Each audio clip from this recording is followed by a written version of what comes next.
homies, this is a little breakdown of what we got going on here. So, got this book right here, The Golden Dawn, written by Israel Regardie. You can totally take a look at that.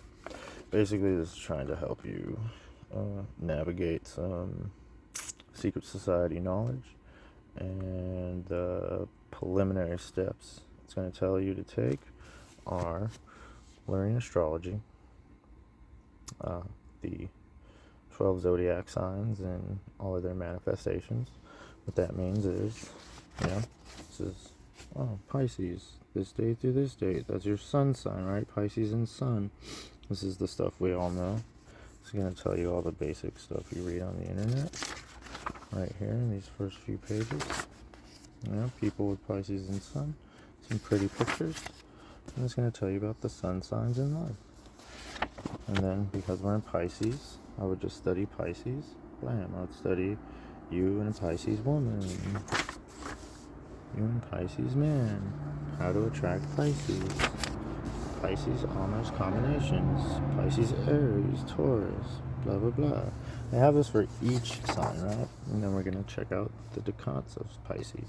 So even the sun sign is broken down into 3 sections. So February 19th through 29, you're the first part of fucking Pisces. These dates, March 1st to 10th, you're the fucking second part. And then you're the third one if you are March 11th through March 20th. So what is a cusp? I'll explain all that shit to you. Then we hit the cusp of Pisces. If you were born on the first day, then you're going to be a little weird. If you're born on the last day, you're going to be a little weird too. In astrology and health, it tells you all the shit about what they're attached to, but then we move to moon signs. This is where you start getting into your natal chart. And so now, when the Pisces energy is coming through the moon, right? What does that even mean? So that's when you're going to read this, and that's going to tell you that. And then what's a Pisces ascendant, right? So this is all the stuff you need to know for each zodiac sign. So it's a lot of preliminary work. The second thing it tells you is you're going to need to learn the Hebrew alphabet, or at least understand some of them. Now look in the corner right here. Each one of these has a Hebrew letter on it. And so tarot cards are essentially flashcards. And these are flashcards that correlate to all these lines in between these dots. And this is the tree of life. So the tree of life is the roadmap. And you start putting all this stuff on, and this stuff on, and this guy helps you organize it. So these are the tools I use. I fucking have taken lots and lots of notes. Not enough for this whole book. I have books filled with all sorts of fucking shit. Been at this for a minute. So you do all that preliminary work before you even start working on the elemental forces. And then you go through the elements one by one with the rest of the tarot cards. You have your different seats. But first we start with Earth. So you do your preliminary work and your preliminary rituals, which are to banish Earth spirits out of your way so that you can understand these tarot cards. Now notice how these tarot cards are very simple. This one's just the 3, has a little dude right there. This one has a flower. This one has 5, but the flowers are falling off. This one, the flowers are coming back with even more buds. This one looks all fucking sick, right? Bam, bam, bam, bam. And what I really like about these cards, first and foremost, there's no page.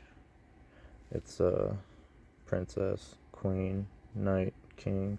The other ones just had only one feminine in the court cards, where this one has 2 feminine, 2 masculine. I like the balance there. Not only that, but these cards show you, this card is Jupiter, that little sign, acting through Capricorn, right? Because this is Earth, so this is how it ties into the astrology. We got Capricorn signs on these first 3 cards. These next one have Taurus, Taurus, Taurus, right? And it shows you the planet and the energy that's working through them. That's why I love these cards, because the breakdown, Sun working through Virgo. So these are the 3 Virgo cards. And then also it reinforces that the Princess cards are essentially the Earth cards. So that's the first sign. So this is double Earth. But then it shows that the King is the airy part of Earth. The Queen, water part of Earth. The King, the Knight is the fiery part of Earth. That's what those little triangles mean on there. So this together reinforces the astrology, and in both ways, with the planet and with the sign. It gives you esoteric knowledge with the symbolism and why it's expanding as it is. And it also reinforces up here the different levels of the spirit world, which is earth, air, water, fire. And that's how it always progresses. And this reminds you that this is earth of earth, fucking air of earth, water of earth, fire of earth. So even though it's earth, there's still other qualities in there. So,